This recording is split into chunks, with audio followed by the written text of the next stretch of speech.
He estado 43 días en Creta, comiendo, durmiendo y viviendo en un camping. En el primer episodio de Creta Salvaje os voy a enseñar todo lo que me encontré en el camping y alrededores. ¡Vamos allá! Nada más llegué y ya me quedé bastante harto de las cigarras que estaban todo el día cantando. Esas 3 cosas rojas que veis ahí son los ocelos, que complementan su visión.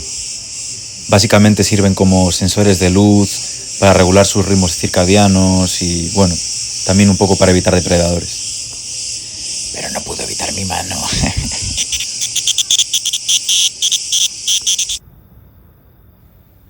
La primera noche decidí salir cerca del camping, justo afuera, por unas parcelas y casas. Pero antes eché una meadita bajo la atenta mirada de las cigarras. Ya te he dicho que tienes que cantar cuando esté meando, si no, no me sale. ¡Que cantes! ¡Canta! No os podéis imaginar la cantidad de ellas que acababan en el baño, porque al final del día son insectos y les atrae la luz. Por la noche el baño estaba lleno de ellas. Pero bueno, por suerte no hacen nada. ¡Hala, venga! Empecé buscando bichos pegado al muro de una casa y lo que más me encontré, como no eran cigarras. Esta justo acababa de mudar de piel y tenía las alas ya bastante extendidas. Lo que no me esperaba ver tan rápido era una escolopendra. Esta es la escolopendra de Creta, una especie endémica que solo se encuentra en esta isla. Se parece a la escolopendra cingulata, que está en España y en otras regiones del Mediterráneo. Es un poquito más pequeña y no tiene colores como tiene la escolopendra cingulata. Pero bueno, es bastante grande. Y a pocos metros de mí apareció Rodolfo, que la verdad yo creo que ni se movió, porque no lo escuché en ningún momento, y en todo momento que estuve cerca de él no se movió nada. De hecho, decidí dar una vuelta antes de examinarle. Al final de esa parcela abierta entre las casas, me encontré una langosta egipcia, que aún no era adulta porque no tenía las alas del todo desarrolladas, pero era bastante grande.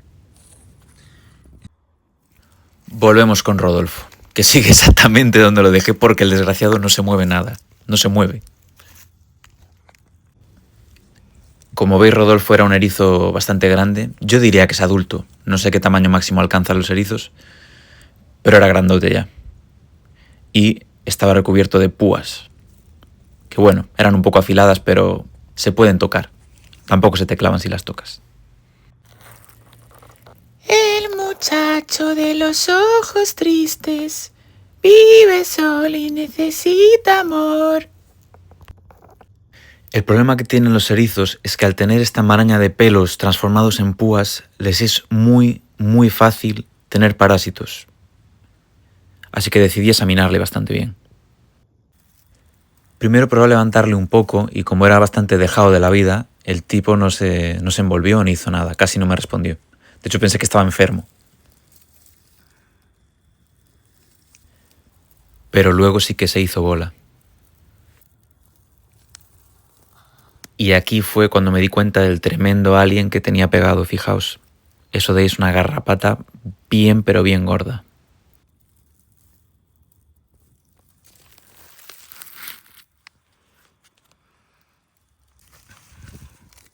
Lo primero que hice fue buscar un palito y empezar a hacer palanca.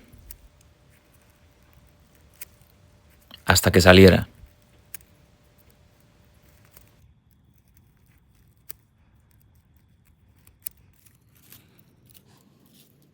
Las garrapatas obviamente se agarran muy bien y más se las molestas. Lo mejor en este caso hubiera sido con unas pinzas muy finas, pero obviamente no tenía, así que tuve que improvisar con esto. Pero que sepáis que no le estaba clavando el palo al erizo.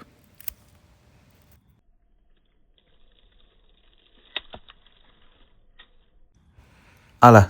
Una menos en Canarias. Le revisé y le quité un par de ellas más. Y una vez me di por satisfecho, le di la vuelta, lo dejé tranquilo y me fui. ¡Hala! Que tengas una buena vida. Luego fijaos que me encontré en esta tubería, en una pared, un huevo perfectamente colocado en el medio. Por unos minutos estaba pensando de qué especie podía ser este huevo, si era de pájaro, si era de reptil, y luego tiempo después me di cuenta de qué era. Quedaos hasta el final del vídeo. Luego, cuando llegué al camping, me encontré a cierto individuo usando las sillas. Este de aquí es una mantis religiosa muy pequeña. Probablemente solo tuviera 1 o 2 mudas. Aún le quedaba mucho por crecer.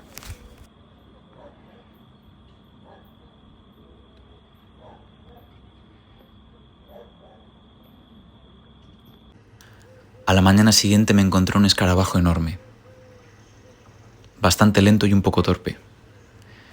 Tenía unas antenas enormes y viendo qué especie era pude ver que era un macho, porque las hembras tienen las antenas más pequeñas.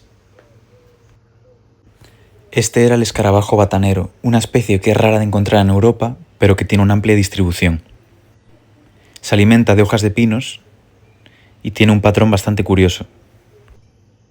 Y la razón de que los machos tengan esas antenas tan desproporcionadas y distribuidas en láminas como un abanico es porque cuanto más abanico tiene, más área de superficie dispone el escarabajo para recibir las feromonas sexuales de las hembras.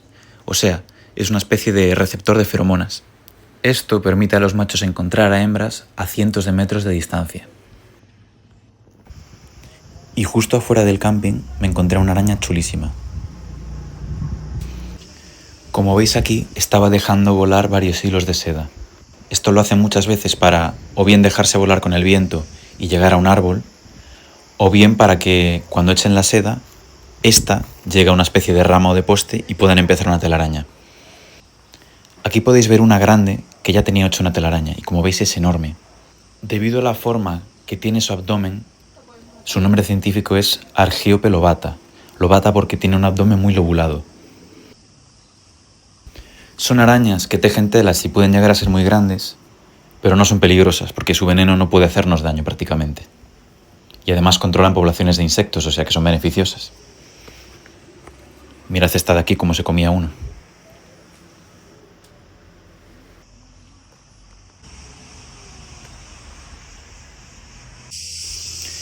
Tanto afuera como dentro del camping había muchísimos gatos. Muchos de ellos sin dueño, estaban asilvestrados. Esto es en parte debido a la gente local, que siempre les deja cuencos con comida y agua, y también a los turistas, que contribuyen a darles de comer.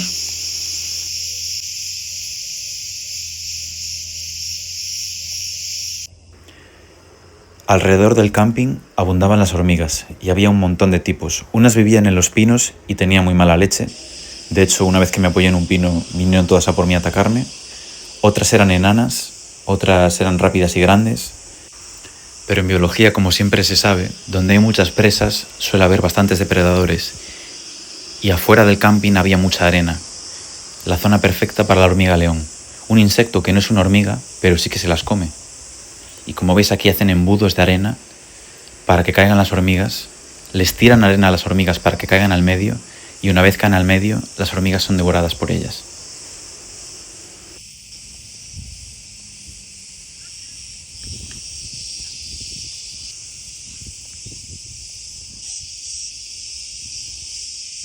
Y no eran los únicos insectos que trabajaban en este suelo.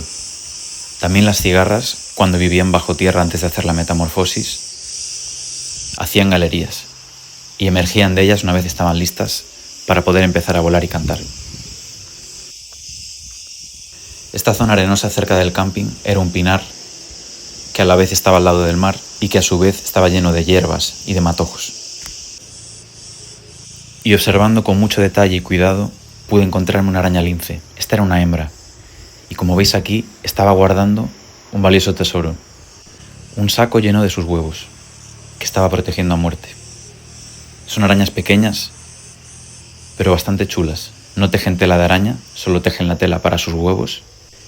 Y son hábiles cazadoras que esperan en las plantas, cazando sobre todo insectos voladores. También había plantas bastante chulas y algunas bastante curiosas. Como por ejemplo, el tomillo salvaje de Creta. Sí, una planta de tomillo que crece de forma salvaje cerca del mar. Tiene estas flores y si arrancas un trozo y lo hueles, huele a tomillo.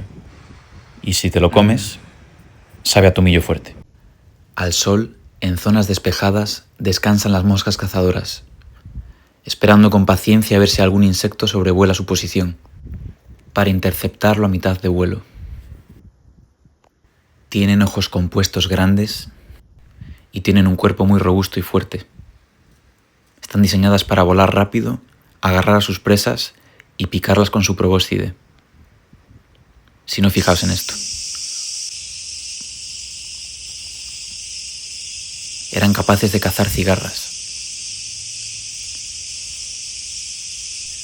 Con su probóscide inyectan unas enzimas paralizantes que impiden que se escape su presa y luego solo tienen que succionar sus entrañas, como un batido.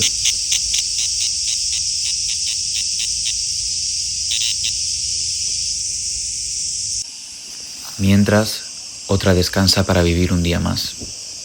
No le ha llegado su momento todavía.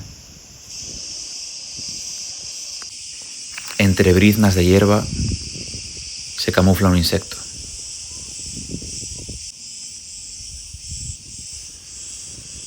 Otra mantis religiosa que muy ágilmente escapa entre las hierbas. Esta era un poco más grande que la anterior. Como veis, esta era toda la zona por la que exploré, llena de higueras, pinos, roca, arena, hierbas, arbustos y el mar. Pero ya se hacía de noche y tocaba volver al camping.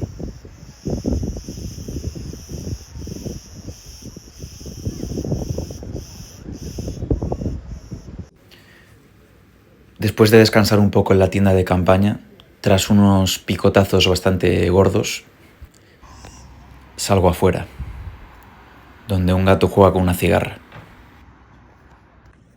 Las hormigas no descansan por la noche.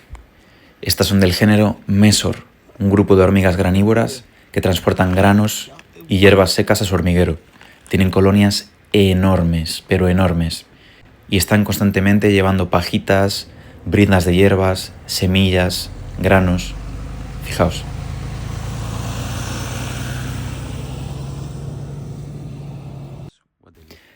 También por esta zona volvimos a encontrarnos otro ciempiés gigante. Estos ciempiés son carnívoros y tienen veneno. No van a mandarte al hospital, pero si te muerden, te causaría mucho dolor.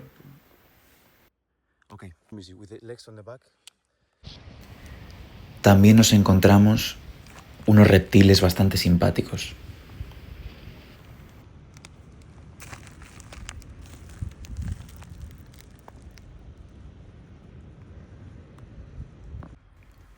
No. Y escurridizos.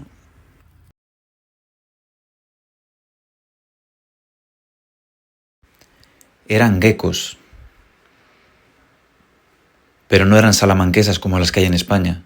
Era otra especie, más pequeña y que ni siquiera subía mucho las paredes. Este es el conocido como gecko turco, una especie pequeña que trepa paredes, pero que no es muy trepador, dejémoslo ahí. Se encuentra más en arbustos, rocas y la parte baja de troncos de árboles, alimentándose de insectos. No. Menú. Luego, cuando estábamos volviendo al camping, empezamos a escuchar unos sonidos.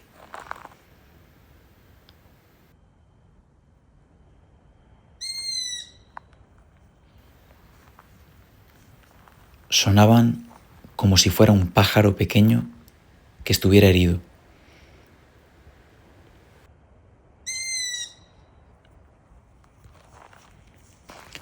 Así que decidimos ir a buscarlo y acercarnos lo máximo posible para ver qué era.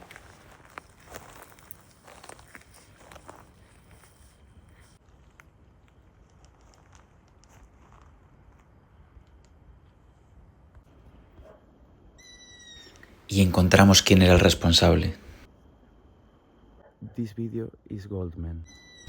El búho chico, una especie de búho que aunque su nombre diga chico, no es tan pequeño. Tiene unos penachos arriba de la cabeza que le dan un aspecto bastante riquiño, pero muchas veces, si está relajado, los baja y hace que parezca una especie de cárabo o de lechuza. Eso sí, sus ojos son de color naranja, como los del búho real. Fijaos cómo mueve la cabeza, parece un rapero. Está rapeando. Solo conseguimos ver a este y grabarlo, pero había más. Había como 5 o 6 en total, todas haciendo estos ruidos al unísono.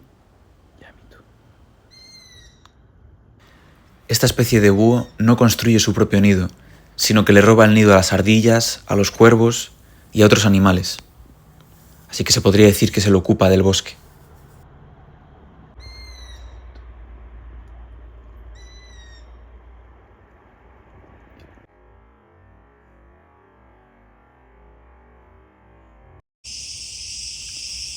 Una cigarra y un cigarro, o lo que queda de ellos.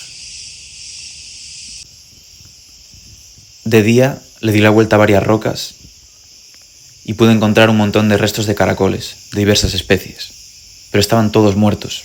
Supongo que era porque era verano y estaba todo seco, porque solo me encontraba conchas y conchas y conchas, incluso fuera de las piedras también, tirados por ahí.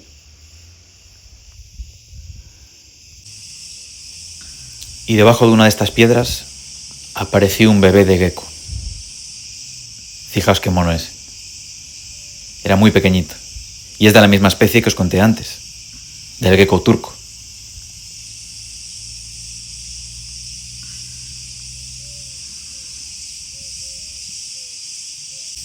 Además de este, me había encontrado otros pequeños, y fue entonces cuando me di cuenta de que el huevo que me había encontrado hace 3 semanas tenía que ser al 100% un huevo de estos animales. Y os voy a explicar por qué. Fijaos, la tubería donde estaba el huevo estaba llena de cacas que eran negras y blancas. O sea, caca de reptil o de ave, pero probablemente de reptil, porque eran duras. Pero además no había restos de plumas y tampoco había palitos ni musgo. O sea que no podía ser un nido de ave, porque no había ningún indicio que lo dijera. Todo apuntaba que era de reptil. O sea que seguramente era un huevo de gecko. Y tendría sentido porque, como ya dije, 3 semanas después empecé a encontrarme geckos como este, en el camping y también afuera. Fijaos qué pequeños son.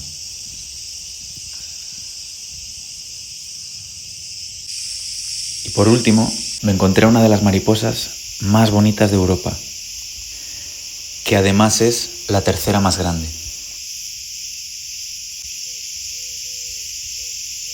Esta de aquí es la Papilio macaon y es una de mis mariposas favoritas. Es muy grande, tiene unas alas muy chulas y unos colores muy llamativos. Espero que os haya gustado este episodio. Estad atentos al siguiente. Nos vemos.